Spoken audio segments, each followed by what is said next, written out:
मन को प्रेम में मग्न जान राजा जनक ने विवेक का आश्रय लेकर धीरज धारण किया और मुनि के चरणों में सिर नवाकर गदगद प्रेम भरी गंभीर वाणी से कहा, हे नाथ, कहिए, ये दोनों सुंदर बालक मुनि कुल के आभूषण हैं या किसी राजवंश के पालक, अथवा जिसका वेदों ने नीति कहकर गान किया है, कहीं वह भ्रम तो युगल रूप धरकर नहीं आया है।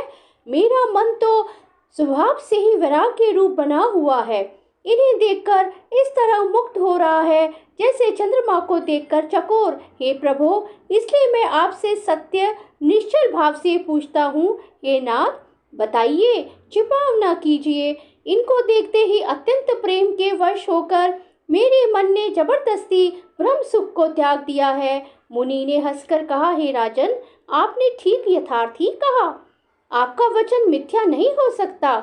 जगत में जहाँ तक जितने भी प्राणी हैं, ये सभी को प्रिय हैं। मुनि की रहस्य भरी वाणी सुनकर श्री राम जी मन ही मन मुस्कुराते हैं, हंसकर मानो संकेत करते हैं कि रहस्य खोलिए नहीं। तब मुनि ने कहा, हे रघुकुल मणि, महाराज दशरथ के पुत्र हैं। मेरे हित के लिए राजा ने इन्हें मेरे साथ भेजा है। ये राम और लक्ष्मण दोनों श्रेष्ठ भाई, रूप, शील और बल के धाम हैं। सारा जगत इस बात का साक्षी है कि इन्होंने युद्ध में असुरों को जीतकर मेरे यज्ञ की रक्षा की है। राजा ने कहा, हे मुनि, आपके चरणों के दर्शन कर मैं अपना पुण्य प्रभाव कह नहीं सकता। ये सुंदर श्याम और गौर वर्ण के दोनों भाई आनंद को भी आनंद देने वाले हैं। इनकी आपस की प्रीति बड़े पवित्र और सुहावनी है। वह मन को बहुत भाती है, पर वाणी से कहीं नहीं जा सकती।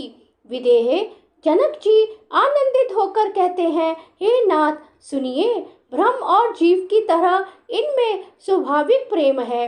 राजा बार बार प्रभु को देखते हैं, दृष्टि वहां से हटना ही नहीं चाहती। प्रेम से शरीर पुलकित हो रहा है और हृदय में बड़ा उत्साह है। फिर मुनि की प्रशंसा करके और उनके चरणों में सिर नवाकर राजा उन्हें नगर में निवा चले।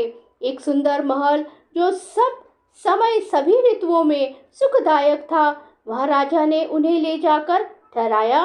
तदंतर सब प्रकार से पूजा और सेवा करके राजा विदा मांगकर अपने घर गए। रघुकुल के शिरोमणि प्रभु श्री रामचंद्र जी ऋषियों के साथ भोजन और विश्राम करके भाई लक्ष्मण समेत बैठे। उस समय पहर भर दिन रह गया था। लक्ष्मण जी के हृदय में विशेष लालसा है कि जाकर जनकपुर देख आवे, परंतु प्रभु श्री रामचंद्र जी का डर है और फिर मुनि से भी सकुचाते हैं, इसलिए प्रकट में कुछ नहीं कहते, मन ही मन मुस्कुरा रहे हैं। अंतर्यामी श्री रामचंद्र जी ने छोटे भाई के मन की दशा जान ली।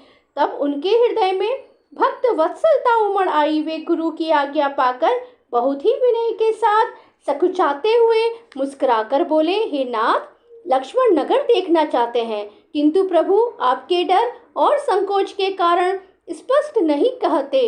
यदि आपकी आज्ञा पाऊं तो मैं इनको नगर दिखलाकर तुरंत ही वापस ले आऊं। यह सुनकर मुनीश्वर विश्वामित्र जी ने प्रेम सहित वचन कहे, हे राम, तुम नीति की रक्षा कैसे ना करोगे। हे तात, तुम धर्म की मर्यादा का पालन करने वाले और प्रेम के वशीभूत होकर सेवकों को सुख देने वाले हो। बोले जय सिया राम, सिया राम, सिया राम।